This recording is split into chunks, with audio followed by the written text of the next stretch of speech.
Mr. Transformers 96 here with another video. I'm going to talk about a newly shown product. This time it's from Transformers, from ThreeA, the Bumblebee movie deluxe scale Blitzwing figures. So I did make a video about this when the first teaser image came out of it. Now we have all the official images, we have all the accessories that it comes with, and we have the price. The only thing that we really don't have at the moment is the release date. That isn't quite out yet because the figure is not quite on pre-order yet. I believe tomorrow morning it'll go on pre-order, so I'm very excited for that. So let's talk about the actual photos of Blitzwing. We do have quite a few here, which is quite nice. As you can see, he's looking great. I do stand by what I said in the video where I talked about the teaser image, that the paneling that's dark is a little too dark in my opinion, and that's the cockpit area, the shoulder pieces, the sides of the thighs. It's a very dark, it's almost like a light black. That's how dark it is, and it really shouldn't be that dark in my opinion. It should be more of a grayish, even if it's like a little bit of a darker gray, it should be more of a gray or have some silver to it, but it's really dark, which is, in my opinion, it's not accurate. The rest of the figure, though, I think looks really great. I'm very happy with it. I think that it does look wonderful. I love the paneling on the back wing section. I think it looks very cool. Everything looks exactly accurate, which is great. And then size-wise, he looks wonderful as well. We get a nice shot of him with Bumblebee. I wish there was a few more shots of him with Bumblebee. Unfortunately, we don't have that, though. And then the articulation, his articulation isn't shown off much in these photos, except with this photo. This photo really shows his magnificent articulation. As you can see, he is crouching down, and they have his leg up way high. Like, that's some insanely good articulation right there. I'm very happy about that. So as far as the legs and the knees are concerned, assuming there's no like trickery with this photo, the articulation is wonderful in those areas, and it looks like he has a nice bend in the elbow, especially with that right elbow, and he can look up too, which is good as well. He does come with the cannon arm, though, which is very nice. I think that's an important accessory. There's no good shot of him like holding it up like he's shooting, though. I found that kind of annoying. That's like a very natural pose, and it's something that he does specifically in the movie. So would have liked to see that here. Unfortunately, we don't have that, but not that big of a deal. But overall, he looks wonderful in his kind of gliding type stances, and he looks great just standing. Let's move it over. Have some more photos here. As you can see, I'm really happy about this. He does come with that kind of spike accessory on his left hand, which he obviously uses. I don't want to spoil it. As a quick spoiler, so just mute it for like a few seconds here if you don't want to know, but he uses that spike to rip out Bee's voice box. So it's a very important accessory from Blitzwing, so I think that that's kind of neat. My only thing is I wish that he had the little voice box actually like attached to the spike. I think that would have been cool, but it's not super necessary. And one thing that's nice is I did think that possibly the spike would be the exclusive, and it's not the case. You're actually going to get the spike no matter where you purchase it. There's no exclusive with this figure, which I'm okay with. I'm planning to buy it directly from ThreeA so that I get the first batch shipment, because I missed out on the first batch shipment for Bumblebee, so I definitely want to get it for Blitzwing, so I'm definitely going to order it straight from them anyway, but overall, it would have been cool if he had an exclusive, but it's not super necessary, so I'm okay with it. You can see that he has a bit of an ankle pivot, at least in this photo, which is nice as well. Does have some cool stances. Again, the gun looks cool, but it's down, which they have it pointed up. From the back, he looks very nice, very slick.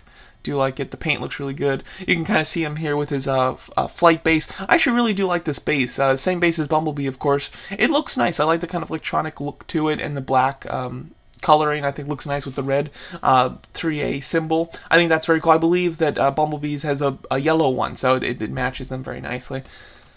And it's nice to see that it can hold his weight. So here's the accessories that you get. You get the base with the stand. You get the interchangeable kind of elbow down gun. You get the interchangeable hand that's meant to have the spike. Then it comes with the three sets of interchangeable hands. He's got a pair of fists, a pair of relaxed palms, and a pair of like action poses, which is what they call it. And it's basically his fingers like fully extended. So that can work for flight stances. It can work just for just neat kind of poses. In general, I think it's quite nice. Having a really clenched hand would have been cool as well. Not super necessary though, but that would have been cool. And yeah, overall looking very nice. And then we get the last set of photos. I'm actually going to talk about that one last, just so you can talk about scale. But yeah, as you can see, it looks really cool. Those are the kind of the action style hands that he's got on right there. I think that looks nice. You can have some cool poses and look like he can be pointed and stuff. Toy Story 10 actually brought this up, is the fact that they could do, with this sculpt, they could do more versions of this character, because obviously he basically has the Seeker design, which on Cybertron is used for all the Seekers, as well as Starscream. Now, I will say that if you do actually compare Blitzwing's design to everybody else, he's very slightly different. But he is still different, but it's very slight, just because obviously he transforms into a human jet in the movie. However, all the other Seekers transform into the Cybertronian jet. Overall, they basically have the same design, but some of the paneling is different to reflect the fact that, you know, this is human technology while the other people are Cybertronian technology. So what they could do, I mean, they could just straight up repaint it and just hope that nobody notices, essentially, because they're so close, because they are really close, but there are some differences. So they could just repaint them and call this guy Starscream. They can call him Thundercracker and Skywarp and Acid Storm. They could do whatever they want. It would be very easy to take the sculpt and to just make it a million different characters, which I think would be very cool. Would I buy him? I don't know if I would, because he's so similar to them all that it's really just paint that they would have to change, and there's not like another Seeker that has a big role in the movie or anything like that, so I don't know if I'd be willing to spend $200 a pop just for repaints, but I do think that they'd look cool. Like, in the Studio Series line, I would absolutely spend the $20, $30 for multiple Seekers, but for $200, I don't think that it's quite worth it, but they could certainly do that with the sculpt, which is nice. I like that. So here you can see the size difference between him and Bumblebee. Now, this is very odd to me, because this looks like it's well, like, as you can see here, it says that Blitzwing is 10.6 inches tall, and Bumblebee is stated as 8 inches tall, so, but the difference between them looks a lot bigger than 2.5 inches. Like, that looks like a solid 3, even 4 inches difference. So I find it very odd that they're calling this, really just this height difference from way down here to way up here is only 2.5 inches. So I don't know what that's about. I mean, I assume that the 10.5 inches is really just saying up to its head, because if they did it from like the highest point, it would be way higher than that, I think. So it is nice to see that he is so much bigger. I think that this is pretty much in scale. Now, there is a shot in the movie, of course, where Blitzwing is holding Bumblebee from the neck, and he's holding him up in the air, and they do a wide shot so you can see him completely, both of them fully, and he looks a lot bigger than Bumblebee. Now, this might not, I think that this is in scale. I'm not 100% sure if it's in scale, but I think it's in scale, because there is a nice difference here. I wouldn't be surprised if it's a little out of scale and Bumblebee should be a little smaller, or Blitzwing should be a little bit bigger, but in general, I'm very happy with this scale. I think that it looks fine, and I do think that it is nice.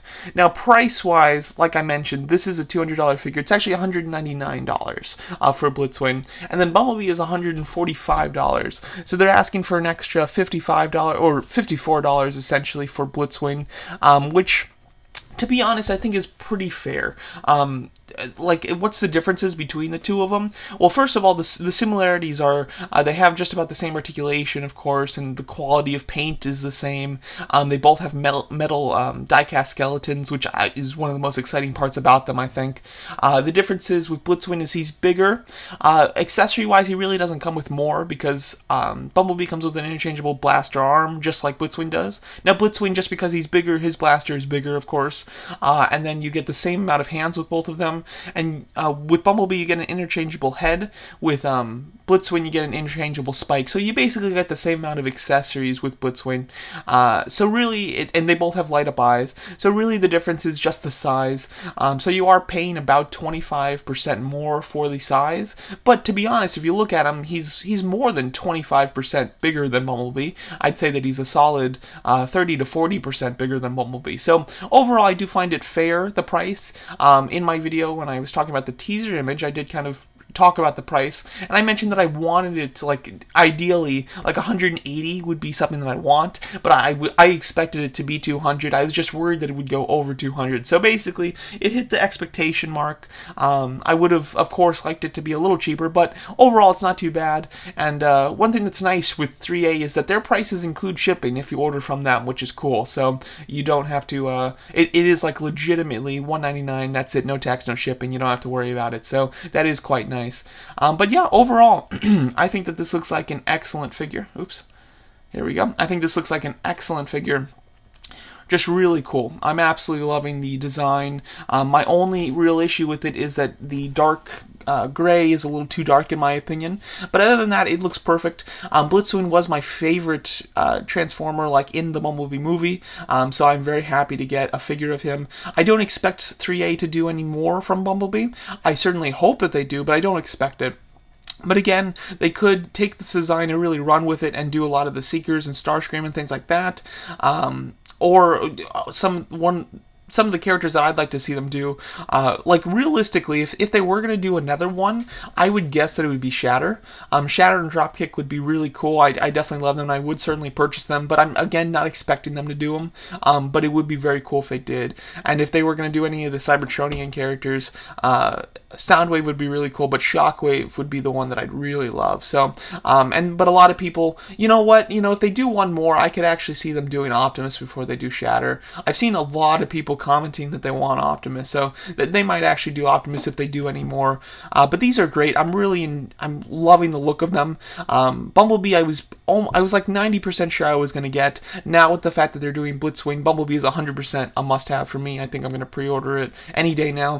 Blitzwing, like I mentioned, is a day one pre-order for me. As soon as he goes on pre-order, which should be within the next 24 hours, he will be pre-ordered for me, and I hope that the first batch ships very soon. The first batch of Bumblebee ships very soon from when that figure went on pre-order, so I'm hoping they'll do the same with Blitzwing. But yeah, couldn't be happier about this. I'm very excited to get it in my collection, and I am absolutely loving this new scale that they're using too.